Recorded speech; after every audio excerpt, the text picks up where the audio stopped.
Addison, politikus Inggris abad ke-17. Katanya mereka yang sudah terkorup biasanya secara alami penuh kecurigaan. Dan mereka yang secara alami selalu curiga biasanya mudah terkorup.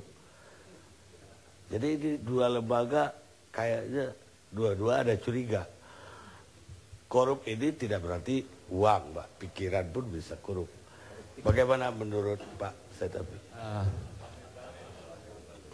Saya tidak punya kepentingan dengan KPK, juga tidak punya kepentingan dengan polisi, juga tidak punya kepentingan dengan DPR.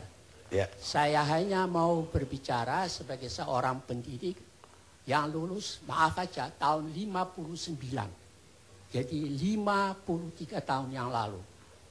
Pada tahun 93, ketika polisi ngomel-ngomel karena dikuasai oleh ABRI, saya satu-satunya yang minta supaya polisi keluar dari ABRI. Pada waktu itu ada seorang jenderal polisi yang saya tidak mau sebut namanya, nggak setuju. Ketika mantan Presiden Soeharto turun dan saya kemukakan itu lagi, dia bilang, saya setuju. Saya bilang, Bapak ini sebagai jenderal dulu bilang nggak setuju, kok sekarang setuju, itu bagaimana? Nah, ini saya mau ingatkan polisi, jangan terlalu memuji diri sendiri. Ada banyak surat yang saya terima yang tidak bagus tentang polisi. Ya, toh? Sebetulnya dalam kasus seperti yang sekarang ini, kasus simulator ini kan ada conflict of interest. Mestinya polisi lalu bilang, karena ada orang kita terlibat, silakan periksa, kita tidak mau periksa, supaya tidak ada tuduhan macam-macam. Jadi saya tidak heran kalau sekarang beredar di luar cerita yang nggak tahu betul apa tidak. Saya juga mau memperingatkan yang terhormat orang-orang DPR, rakyat ini sudah tidak bodoh lagi. Lihat contoh Jokowi dan Ahok. Kalau mereka mau terus menunjukkan kekuasaannya, jangan diharap mereka akan terpilih termasuk partainya. Saya bukan tukang ramal, tapi saya tahu betul. Saya lihat perdebatan-perdebatan ini, Pak Karni, ini yang dinamakan, mohon maaf aja, ius rei. Seperti tidak serupa, seperti pokrol.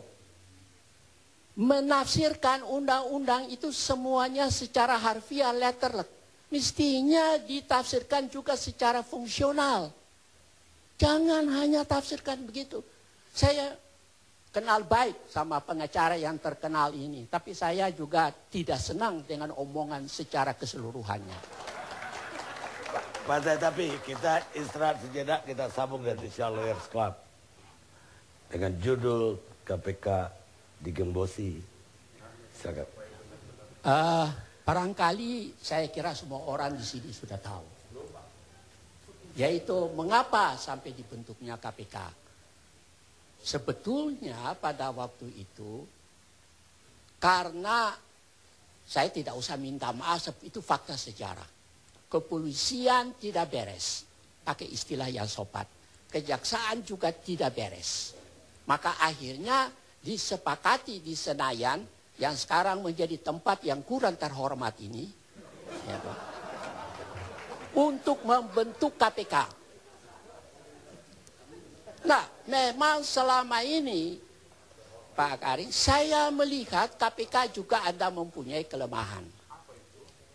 Tapi tidak ada satu lembaga pun, termasuk lembaga kepresidenan pun juga ada kelemahan di Republik kita ini. Jadi kita bukan menggunakan apa yang dalam dunia kriminologi dinamakan structural wealth, yaitu kekerasan struktural.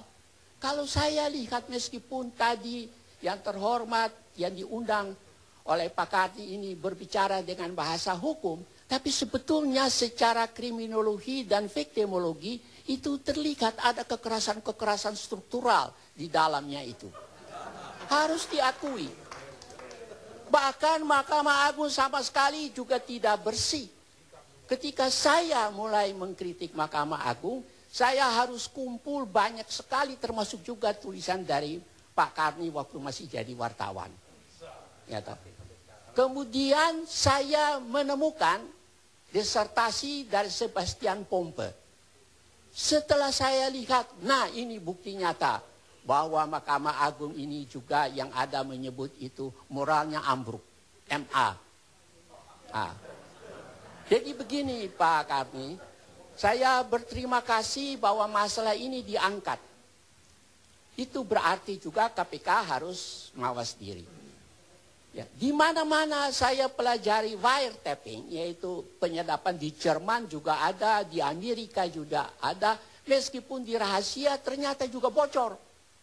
Gak ada yang foolproof apalagi di Indonesia ini. Gak ada Pak. Jadi menurut hemat saya, sekarang ini jangan kita mencari siapa yang salah, siapa yang paling hebat. Saya minta dengan hormat. Ya, kan saya pernah kritik Kapolri yang sekarang ini juga kalau Pak Karni masih ingat. Saya tidak punya niat yang jelek.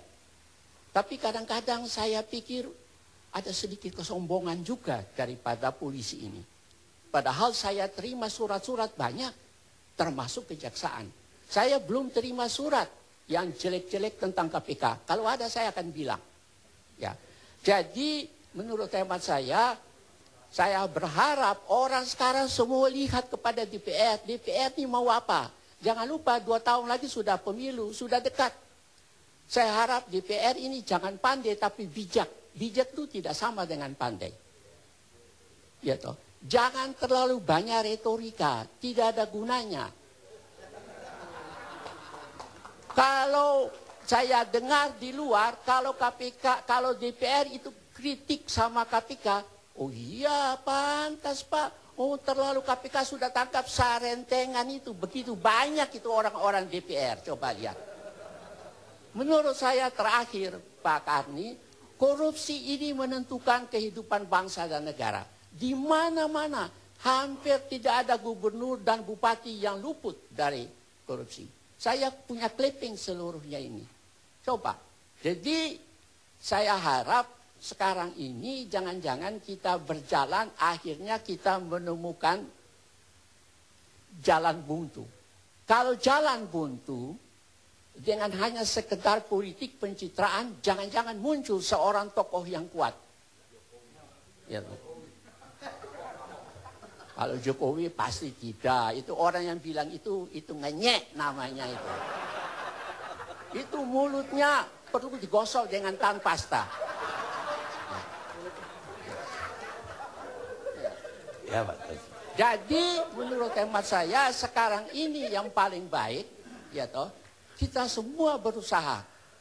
Saya berterima kasih bahwa ada Pak Karni punya tempat ini buat saya juga mengeluarkan masalah-masalah ini. Saya juga berbicara dengan banyak teman. Ya, jadi Pak Karni tahu kalau saya setelah berbicara dari sini, saya kembali ke Surabaya, saya tanya sama rakyat, itu kalau saya ngomong tuh betul apa enggak? Mestinya begitu. Jangan pengacara bicara-bicara ya. Kata orang Belanda, wins brood men eat, wins word men spreek. Karena dibayar yang banyak, maka bicaranya tidak perlu orangnya itu salah apa tidak. Pendeknya asal bicara. Ini tidak betul. Ini yang dinamakan pengacara Dr. Jekyll and Mr. Hyde. Terima kasih. Terima kasih, Pak.